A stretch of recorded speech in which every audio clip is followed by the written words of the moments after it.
Nüüd, kui rääkida Türgist, siis mitte kaua aega tagasi oli Erdoğan NATO mustlammas. Ta blokeeris Rootsi liikmelisust, ostis Vene rakette ja tülitses liitlastega. Aga järgmisel nädalal võõrustab ta kogu allianssi oma 1000 toaga palees Ankaras. Ja Donald Trump ütleb, et ainus põhjus, miks ta üldse kohale tuleb, on austusest Erdoğani vastu. Isiklikult. Sa kuulsid õigesti. Kuidas me siis siia jõudsime? Nüüd mõned ütleksid, et see on lihtne. Ameerika Ühendriigid vähendavad rahastamist, Euroopa paanitseb ja Türgi täidab selle tühimiku. Türgi on omalt poolt vaikselt saanud üheks tähtsaimaks relvatarnijaks lääneriikides. Kaitsevaldkonna eksport on alates 2020 aastast 4-kordistunud. Me räägime droonidest, sõjalaevadest, soomukitest, sõjalisest elektroonikast, kusjuures 56% müügist läheb USA-sse, Euroopasse ja teistele NATO liitlastele. Rääkimata sellest, et Erdoganil näib olevat üheaegselt nii Washingtoni kui ka Teherani tähelepanu. Nüüd liitub meiega doktor Eitan Cohen-Yanaratšak, Türgi ekspert Tel Avivi ülikooli Moshe Dayani keskusest. Ise türklane. Aitäh, suur tänu, et mind kutsusite. Muidugi, räägime sellest. Hästi, Türgi müüb relvi kogu NATOs, korraldab alliansi tippkohtumist, peatab Iraani ballistilised raketid, vahendab teatud määral Washingtoni ja Teherani vahel. Kas Erdogan tõesti püüab teha Türgist jõudu, mis täidaks tühimikku, mille Ameerika sinu arvates maha jätab? Me võime kindlasti öelda, et ta kasutab seda ajaloolist võimalust ära. Kui Ameerika Ühendriigid taanduvad, olles seni juhtinud NATO-t, siis Türgi täidab nüüd selle tühimiku. Sa mainisid seda ka, sa tead väga hästi, et Türgi tootmis- ja tarneahel on väga tuntud. Ja nad toodavad ning saadavad oma tooteid mitte ainult läände, vaid ka Aafrikasse ja paljudesse teistesse piirkondadesse. Arvestades seda väljakutset, mis tuleb Euroopasse idast, Venemaa väljakutset ja me näeme ka Iraani probleemi, nii et Türgi tõuseb siin esile väga olulise tegijana. Samal ajal, nagu te teate, Türgi varustab neid droonide, soomukite ja teiste toodetega, mida Euroopa väga vajab. Ja teisest küljest kujutab see sama Türgi endast ka Euroopale endale julgeolekuprobleemi.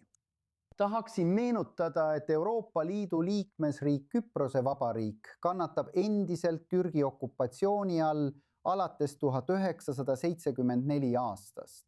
Ja lisaks sellele on Egeusest teatavaid, nagu te teate, lahkarvamusi Kreeka ja Türgi vahel. Ja loomulikult on Iisrael väga oluline liitlane läänele ja eriti Ameerika Ühendriikidele. Ja kahjuks kuuleme pidevast suhete halvenemisest Jeruusalemma ja Ankara vahel. Õige. See on midagi tead kahjuks väga problemaatilist.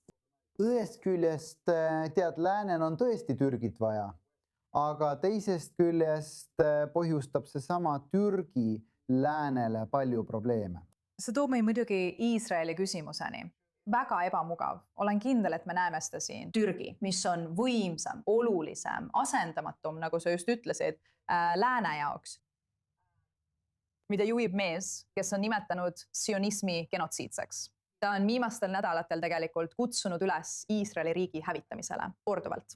Kas sinu arvates muudab tugevam Erdogan Iisraeli praegusel hetkel põhimõtteliselt vähem turvaliseks?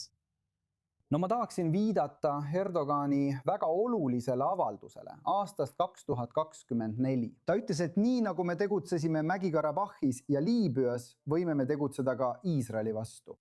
See, mida ta tegi Mägi-Karabahhis ja Liibüas, oli see, et ta relvastas Liibüa rahvusliku kokkuleppe valitsust ning samuti Aserbaidžaani Armeenia vastu.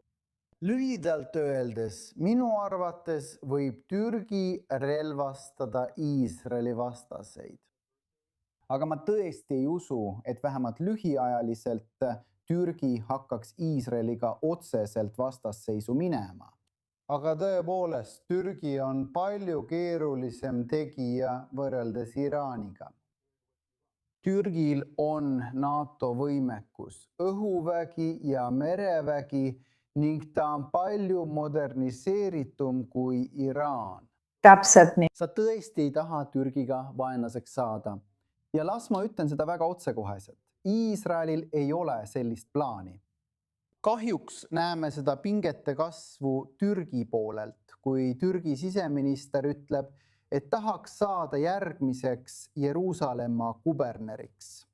Nii et loomulikult paneb see Jeruusalemmas häirekellad helisema ja keegi ei saa Iisraeli otsustajatele ettevaatlikkust ette heita. Noh, ma mõtlen, et Iisraeli peaminister võtab seda praegu tõsiselt. Teate ju, et Iisrael võtab selliseid ähvardusi tõsiselt, kui neid esitatakse.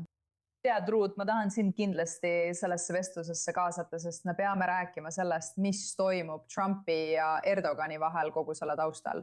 Trump reputab need F-35D sisuliselt Erdogani nina ette. Ta kiidab Erdogani kui väga head sõpra. Ta ütleb, et osales NATO tippkohtumisel ainult tema pärast. Kas Erdoganil õnnestub see strateegia tegelikult? Mida ta vastu tahab ja miks on Trump Erdoganile nii lähedane? Selgita meile seda. Miks siis Trump on Erdoganile lähedane? See on küsimus, millele ma ei oska vastata. Kui sina oskad sellele vastata, siis ma hea meelega kuulaksin. Sina saad. Ma hea meelega kuulaksin, aga ma tahan öelda ainult ühe sõna. Ma olen juba mõnda aega palju vähem mures Iraani islamivabariigi pärast, kellel on hulgaliselt käsilasi. Hutid, Hezbollah, Hamas, Islami džihad ja nii edasi. Mitte, et nad ei oleks oht, mitte, et nad oleksid täielikult maha surutud. Ma olen väga mures ja see pole kestnud kuu või 2 ega aasta või 2. Väga selge eesmärgi pärast, mille Erdogan ja tema režiim on väga otsekoheselt välja öelnud, luua ülemaailmne šariaadi põhine kalifaat, mida juhib Türgi. Ja kas siis Erdogan ise või tema taolised? Ta on juht, keda on kasvatanud ja ideoloogiliselt rikastanud ühe islami vennaskonna asutaja ideed. Seega Iisraeli vastaste toitmine, väljaõpetamine ja rahastamine sain Hamas, Islami džihad ja teised Hezbollah, kuigi nad on šiidid, Jolani ja nii edasi. Rääkimata sõdadest, nagu sa ütled, Mägi-Karabahhis, Aafrikas ja nii edasi. Sudaan on üks neist. Ta on sügavalt seotud konfliktidega üle kogu maailma ja tal on väga selged eesmärgid. See on minu suurim ja halvim hirm. Ning see peaks olema eurooplaste, kanadalaste, austraallaste ja Ameerika Ühendriikide päevakorras. Kas Trump mõistab seda, arvestades, et tal on kogu see luureinfo, mis meilgi ja võib-olla isegi rohkem? Ta eirab seda. Ja selles osas, kui lubate, tahaksin teie küsimusele vastata. Kui ma vaatan Ameerika välispoliitikat Türgi suhtes ja seda niinimetatud vennalikku suhet Donald Trumpi ja Recep Tayyip Erdogani vahel, teate, ma jõuan järeldusele, et pean võrdlema Donald Trumpi esimest ametiaega tema teise ametiajaga.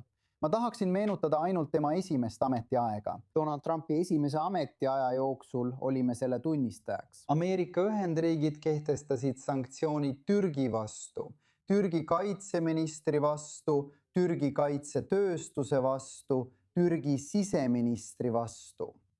Tead, see oli katastroofiline suhe ja see lõppeski seal. Ja kui ma vaatan teist ametiaega, siis on see täiesti teine lugu, sest Türgi tungis esimest korda pärast esimest maailmasõda Süüriasse. Ja kui ma vaatan Ameerika ajalugu, siis ameeriklased pole kunagi kogu oma ajaloo jooksul suutnud Süüriasse tungida. 1918. aastal, kui esimene maailmasõda lõppes, tulid sinna prantslased, siis Nõukogude väed, siis venelased ja iraanlased. Ja nüüd sillutavad türklased esimest korda ajaloos ameeriklastele teed Süüriasse. Ja nüüd nad taastavad Süüriat. Eelmisel jaanuaril võttis Süüria režiim kontrolli riigi kirde osas asuvate naftakaevude üle. Ja kellele sa arvad, et osa neist osadest kuulub? Olgu, siin me läheme. Loomulikult ameeriklastele. Ja tead, kui sa seda näed ja seda võrdlust teed, siis minu arvates on see võrrand väga selge. Kui Donald Trump saab Süüriast seda, mida ta tegelikult tahab, haaret, mõjuvõimu ja raha, siis Erdogan saab Trumpilt legitiimsust. Olgu ja need sellised kiidusõnad, et Erdogan on tugev mees, teda austatakse.